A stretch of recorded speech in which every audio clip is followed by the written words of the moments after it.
प्रबल वर्षा जोगु जाजपुर कृत्रिम बन्या जाजपुर जिलापाल और जाजपुर जिला स्कूल म्युनिसिपालिटी ऑफिस बराह मंदिर छोट बड़ दुकान मानक भितर पशिला पानी गाड़ी मोटर सबु बुड़ी जाइछि एवं दुकान भितर पानी एभले वर्षा लागि रहिले जाजपुर पौरपालिका बन्या नदीर जलस्तर आहुरी बढ़िबारे देखिबाकु मिलिछि।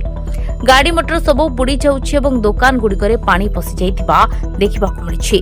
ड्रेनेज गुड़िक फुल होई रास्ता रे 3 रु 4 फुट पानी चली लोक माने नाही नथिबा असुविधार सम्मुखीन होउछन्ति। यातायात करुथबा यात्रीबाही बस एवं छोट बड़ गाड़ी मोटर लोक माने ऑफिस को जिबा आसिबा एवं गमनागमन रे अधिक असुविधार सम्मुखीन होउछन्ति। वर्तमान जो लगाण वर्षा आज दिन तमाम काली राति जो चली वर्तमान जाजपुर शहर भितर टाउन म्युनिसिपालिटी एरिया भितर कौन सी जगह नहीं जहाँ की कृत्रिम बन्या सृष्टि होती। कृत्रिम बन्यार कारण हूँ ड्रेनेज सिस्टम। ए ड्रेनेज सिस्टम ठीक नथिबारु निष्कासन ठीक भाव जल वर्षा जल निष्कासन हो पारे जहाँ की वर्तमान ड्रेनर जो अलिया आवर्जना वर्तमान रास्ता पर लहड़ी भांगुचे। देखंतु गांधी छक ठारू मार्केट छक पर्यंत जो अवस्था है जिलापाल ऑफिस अच्छी डिस्ट्रिक्ट कोर्ट जिला विचारालय अच्छी पोस्टाल अच्छी जिला हाईस्कूल अच्छी थाना अच्छी तहसिल अच्छी म्युनिसिपालिटी ऑफिस अच्छी सब कलेक्टर ऑफिस सबू सरकारी संस्था भितर वर्तमान पानी लहड़ी भांगुचे कर आज एते वर्षा जल बंदी होकर रहीगला जे जिला जज कोर्ट भितर पानी पशिगला। जज माने चेयर रे बसिकी रहिले टेकी गोड़ टेकी जहाँकि विचारालय काम भी एक रकम ठप हो गला। से परि भाबे ए म्युनिसिपालिटी आज की दीर्घ 24-25 वर्ष गोटे सरकार हाथ रे एवं म्युनिसिपालिटी गोटे दल दखल करिकी रखिला अथच ड्रेनेज सिस्टम को आज पर्यंत ठीक भाव कर जहाँ की जल निष्कासन पाई देखा जाउछि। जाजपुर आगुरु जो जगह को जल निष्कासन होता से सब खाल जगह को वर्तमान पोती बहु जगार खाल सब पोता हो तेणु जल ड्रेनेज जल जीव कौटिकी आपको प्लानिंग करिकी टाउन प्लानिंग करिकी जदि ड्रेनेज करा जाए ये जल निष्कासन हम एवं लोकंकर जाजपुर म्युनिसिपालिटी दुर्दशा कमिबो ता नहले एहीपरि भावे भोगुथिबे भोगुथिबे। मो ना शिव प्रसाद दीक्षित बराह मंदिर सेवक।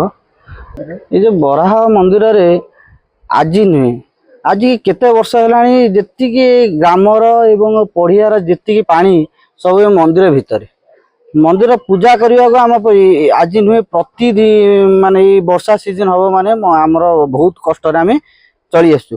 आज एमती परिस्थिति होती जे आम मंदिर भितर जा ठाकुर सेवा करवा बहुत कष्टकर हो जाऊँ द्वारा आज जो ठाकुर नीतिकांति नीति हवा भी बहुत कष्ट हो गला। आम आंठिए जंघे पानी भितर आम पशिकी ठाकुर को पूजा अर्चना कलु ता सहित आम ठाकुर जो अच्छी आमर वस्त्र पाट वस्त्र भी सी सब भेदिकी सब नष्ट हो जाइए प्लस ठाकुर गहना से ता भीतर भी आम जो थिला ता भीतर भी पानी पशि जाइए विभिन्न प्रकार नष्ट होउची। आम विभिन्न प्रकार दाबी करने सत्वे प्रशासन कौन सी आधे हस्तक्षेप रोना।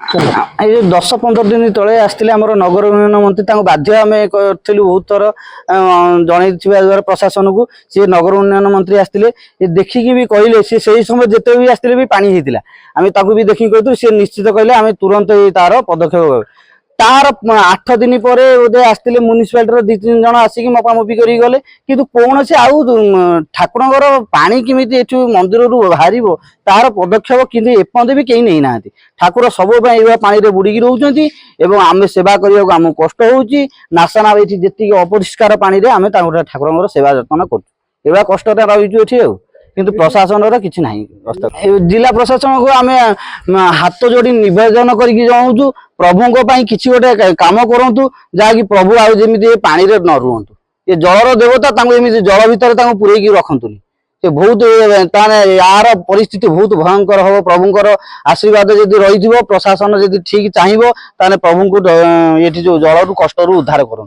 प्रशासन सेवक तरफ आम प्रशासन को भारी निमित्त अनुरोध कर। ଯାଜପୁର ଜିଲ୍ଲାରେ ଲଗାଣ ବର୍ଷା ହେତୁ ଜିଲ୍ଲାପାଳ ଅଫିସ ସମ୍ମୁଖରେ ଜିଲ୍ଲା ସ୍କୁଲ ଓ କୋର୍ଟ ମ୍ୟୁନିସିପାଲିଟି ସମେତ ବରାହନାଥ ପୀଠରେ ବର୍ଷା ପାଣିର ଲହଡ଼ି ମାରୁଛି, ଯାହାଫଳରେ ନାଇଁ ନଥିବାର ଅସୁବିଧା ହେଉଛନ୍ତି ସାଧାରଣ ଜନତା। ଡ୍ରେନେଜ ସିଷ୍ଟମ ନିଷ୍କାସନ ଠିକ୍ ନଥିବାରୁ ଯେଉଁଠି ଦେଖିବେ ଖାଲି ପାଣି ପାଣି ପାଣି, ଯାହାକି କୃତ୍ରିମ ବନ୍ୟା ସୃଷ୍ଟି ହୋଇଛି। ଯାଜପୁରରୁ ଦିଲ୍ଲୀପ ବେହେରା, ଦିନଲିପି ଲାଇଭ୍। ଦିନଲିପି ଲାଇଭ୍ को एबे ही लाइक शेयर सब्सक्राइब करंतु।